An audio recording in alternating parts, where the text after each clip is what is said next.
Hi, it's me again with Corel Tips and Tricks. Just yesterday I drew this. I helped somebody draw it. And then I started thinking this would be a pretty cool one if we look really close. We've got some really unique bevel going on in there. So we're just going to start from scratch, much like I did this first one. I think it was just yesterday. I'm going to make that shape and I'm going to hit P, put it in the center of the page. I'm going to get rid of these. I'm going to left click, no fill, right click outline. I'm going to move it up, and then I'm going to Control D and make a duplicate, alternate C to make it rotate, and we'll see if we can't get more than, see, it's going to have to be 45, and that's fine. We're in good shape as long as they don't touch. Now I'm going to take an ellipse, and then I'm going to Control D while holding down the Shift key so it'll grow inside. And then I'm going to Control D a bunch. I'm going to take these all. I'm going to move them out of the way for a second. I'm going to make them something other than a hairline. That's too thick. Let's go with that. But then I've got to go to Object. Well, you know what? I'm going to make a copy of that.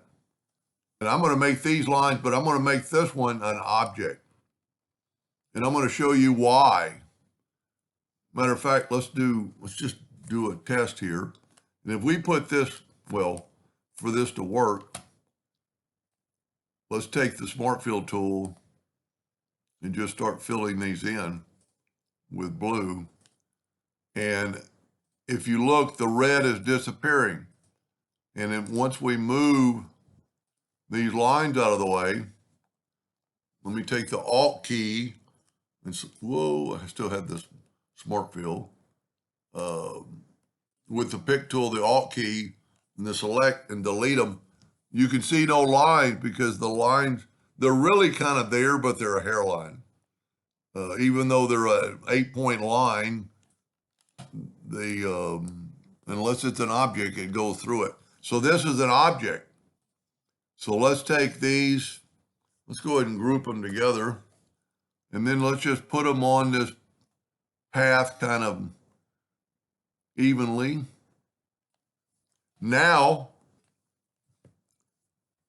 let's take the Smart Fill tool and fill in these lines.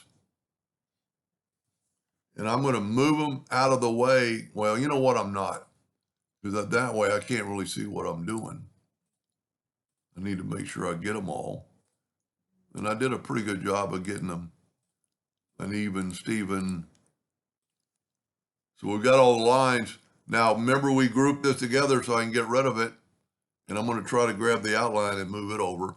Now, to make a bevel work on this project, you can't just group them together. Well, let's just do that. Let's go, let's select them, go up to Object, Group, and group them. And now let's go to Effects and Bevel. It's not highlighted. So let's take it and ungroup it and select it and go right here to Combine. If you don't have Combine, it's Control L if you don't have it up there. Look at that. As soon as I did it, the bevel came about. Look at that bevel. Each piece is beveled.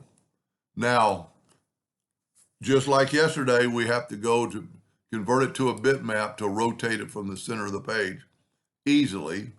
So let's go Control D, alternate C, which put it rotate from there. And we'll rotate it at 45 degrees. Control D, Control D, Control D. Now let's go ahead and put let's take away the indexing line. Let's go ahead and take a circle, and I guess I could have put, and you know, so if you Smart Fill that in, you got a ring.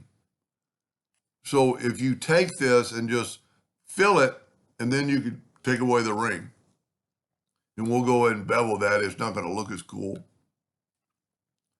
But if you really look at that, that's a pretty interesting looking stuff. And you could play around with it and make it your own.